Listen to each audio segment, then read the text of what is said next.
रांची से बड़ी खबर मिल रही है, जहां जमीन घोटाला मामले में ईडी ने कारोबारी कमलेश कुमार को समन भेजा है। 28 जून को पूछताछ के लिए बुलाया गया है।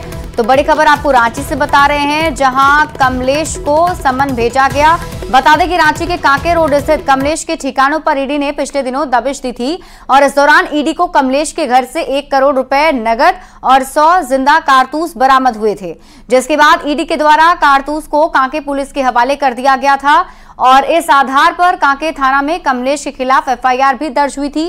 केस दर्ज होने के बाद से रांची पुलिस कमलेश को तलाश कर रही है। अब तक पुलिस के हाथ कोई भी सुराग नहीं लगा है।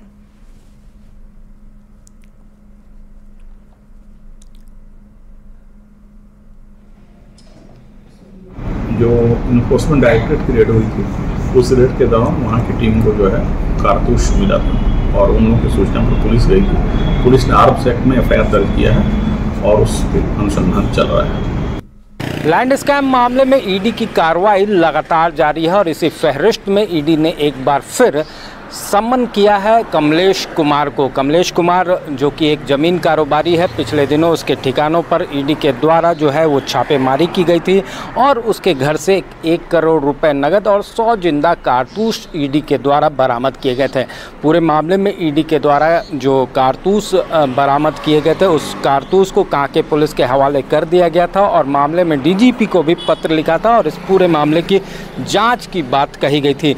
अब रांची पुलिस भी कमलेश के खिलाफ जो है वो केस दर्ज कर चुकी है और फिलहाल कमलेश की तलाश में रांची पुलिस लगातार छापेमारी कर रही है। हालांकि अब तक कमलेश का कोई भी पता नहीं चला है। तो वहीं दूसरी तरफ अगर बात की जाए तो ईडी के द्वारा भी कमलेश को समन किया गया है। अब देखना होगा कि 28 तारीख को कमलेश जो है वो ईडी दफ्तर पहुंचता है या फिर नहीं। बता दें कि पिछले दिनों जो शेखर कुशवाहा सहित अन्य लोगों की गिरफ्तारी हुई थी, उस मामले में कमलेश का नाम जो है वो मुख्य रूप से सामने आया था।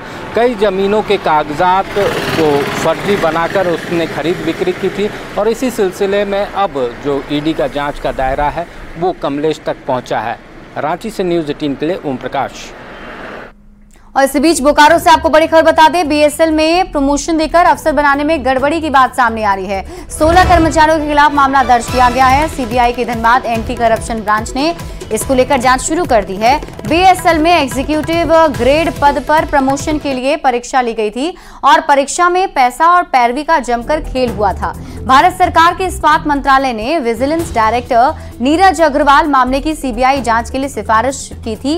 ओएमआर सीट में भी गड़बड़ी की गई थी।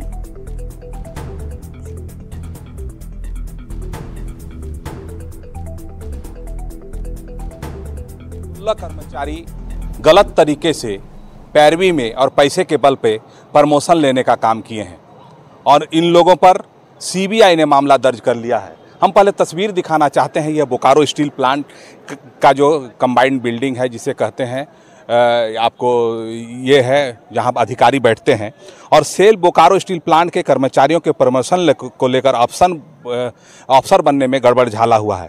16 कर्मी ऐसे हैं जिन्होंने गलत तरीके से ओएमआर सीट में गड़बड़ी करते हुए जो है प्रमोशन प्राप्त किया है। वहीं अगर बात करें तो इस प्रमोशन के लिए परीक्षा का जिम्मा जो है mini ratna company messrs broadcast engineering casting India limited को दी गई थी और इनके द्वारा इसका एग्ज़ाम लिया गया था और चास के गुरु गोविंद सिंह टेक्निकल यूनिवर्सिटी में जो कॉलेज है वहाँ एग्ज़ाम लिया गया था। ऐसे में कह सकते हैं कि धनबाद सीबीआई की टीम ने बोकारो के विजिलेंस के अधिकारी के निर्देश पर मामला दर्ज किया है और हम कह सकते हैं कि बोकारो स्टील का जो है प्रमोशन में विवादों से गहरा नाता रहा है और लगातार इस तरह की शिकायत मिलती है और मामले में सीबीआई ही जांच करती है। तो ऐसे में कह सकते हैं कि जिस प्रकार से 16 कर्मचारियों के प्रमोशन में गड़बड़ी है, एक बड़ा मामला है। अब देखना यह है कि किस प्रकार से सीबीआई जांच करती है और किन किन अधिकारियों को लपेटे में लेती है और किस प्रकार इसकी जांच शुरू की जाती है। मृत्युंजय कुमार, न्यूज़ 18 बोकारो।